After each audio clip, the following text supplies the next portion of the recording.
There's a moment in life most people experience, but almost nobody talks about. It doesn't happen during a crisis. It doesn't happen during failure. It happens during silence.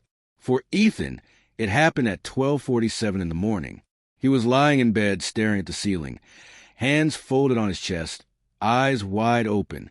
The room was quiet, not peaceful quiet, heavy quiet. The kind of silence where your thoughts start talking louder than anything else. He wasn't sad. He wasn't angry. He wasn't even stressed. He was aware. On the nightstand beside him, the digital clock glowed. 12:47.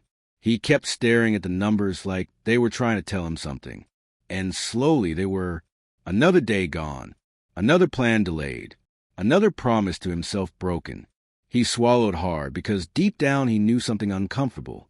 He wasn't tired. He was avoiding effort, avoiding discomfort, avoiding the version of himself he kept saying he wanted to become. He reached for his phone and opened it out of habit. His thumb started scrolling automatically. Motivation videos, success stories, gym transformations, morning routines, millionaire habits. He watched one after another, his face lit by the glow of the screen. At first he felt inspired. Then he felt restless. Then suddenly he felt sick. Not physically sick, honest sick, because he realized something most people never admit to themselves. He wasn't consuming motivation to grow. He was consuming it to avoid starting. Motivation had become his replacement for action. Watching success had become easier than building it. Learning had become easier than doing. Planning had become easier than starting. And right there in the dark, with nothing but a glowing screen and his own thoughts, a brutal realization hit him. He had built an entire lifestyle around avoiding discomfort while still feeling like he was trying. That's when he sat up. Slowly, he swung his legs off the bed and walked to the mirror. The room was dim. His reflection stared back at him, quiet and patient. He looked into his own eyes longer than he had in months. And for the first time, he didn't look away. He whispered something that made his chest tighten.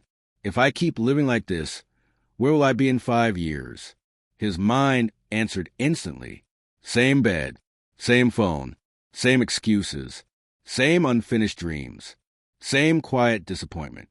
That vision scared him more than failure ever had, because failure meant trying. This meant never starting. Most people think failure is loud, but it's not. Failure is silent. Failure looks like telling yourself you'll begin tomorrow. Failure sounds like saying you're waiting for the right time. Failure feels like convincing yourself you're not ready yet. Delay is the most dangerous habit in the world because it never feels dangerous. It feels comfortable, and comfort is convincing. Ethan stood there staring at himself and suddenly understood something clearly. He wasn't stuck. He wasn't unlucky. He wasn't confused. He was stalling. Nobody was holding him back. Nobody was stopping him. Nobody was blocking his path. He was simply choosing comfort over change every single day. His reflection didn't judge him. It didn't insult him. It didn't criticize him. It just told the truth. He closed his eyes and took a slow breath. Then he said something quietly, not dramatically, not emotionally, just honestly. I'm done lying to myself. That was it. No music, no fireworks, no sudden motivation rush. Just truth. People think change happens when you feel ready. But readiness is a myth. Nobody feels ready to become someone new. Change happens when you become honest enough to admit you don't like who you're becoming. Ethan walked back to his bed and picked up his phone again, not to scroll. This time he opened the alarm app. He set it for 5:30 in the morning. He stared at the time for a second. Then he locked the phone and placed it back down.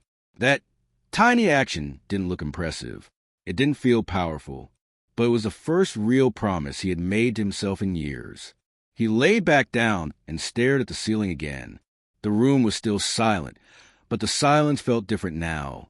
Not heavy, clear. His mind kept repeating one thought. Tomorrow is proof. Proof that he meant what he said. Proof that he wasn't lying anymore. Proof that he could trust himself. Sleep didn't come quickly. Not because he was anxious, because he was aware. Every minute felt louder than usual. Every thought felt sharper. Every second felt important. Finally, his eyes closed, and then the alarm rang. 5:30. The sound cut through the room like a blade. His body felt heavy. His eyelids burned. The bed felt warmer than it ever had before. And just like always, a familiar voice whispered inside his head, "Just 5 more minutes." That voice sounded calm, reasonable, kind. It didn't sound like sabotage. It sounded like comfort. His hand moved toward the phone. Time slowed. Most people think success is decided in big moments. It's not. It's decided in moments like this, between the alarm and the choice. Yesterday's version of him would have hit snooze without thinking. But today, he remembered the mirror. He remembered the question. He remembered the future he saw. And instead of pressing snooze, he sat up. His feet touched the cold floor. His muscles protested. His mind resisted. Nothing about it felt heroic. Nothing about it felt exciting. But he stood, and that simple movement was more powerful than years of dreaming, because action always beats intention. That morning, he understood something most people never learn. Motivation is emotional. Discipline is mechanical. Motivation says do it when you feel like it. Discipline says do it anyway. He didn't feel ready. He didn't feel strong. He didn't feel inspired. He just did it. Days passed. Nothing dramatic happened. No instant success. No huge transformation. No overnight results. Just repetition. Wake up. Show up. Do the work. Repeat. But something subtle began to change. His confidence. Not loud confidence. Not arrogant confidence. Quiet confidence. The kind that grows when you keep promises to yourself. Every morning he woke up when he said he would. He rebuilt trust with himself. Piece by piece. Brick by brick. Day by day. Weeks later, he noticed something strange.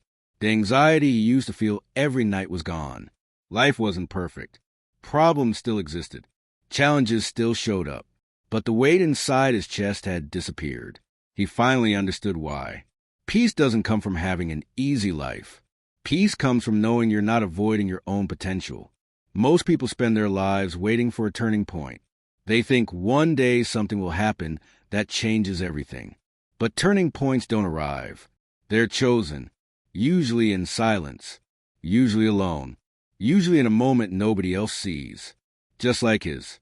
There are only 2 kinds of nights in life.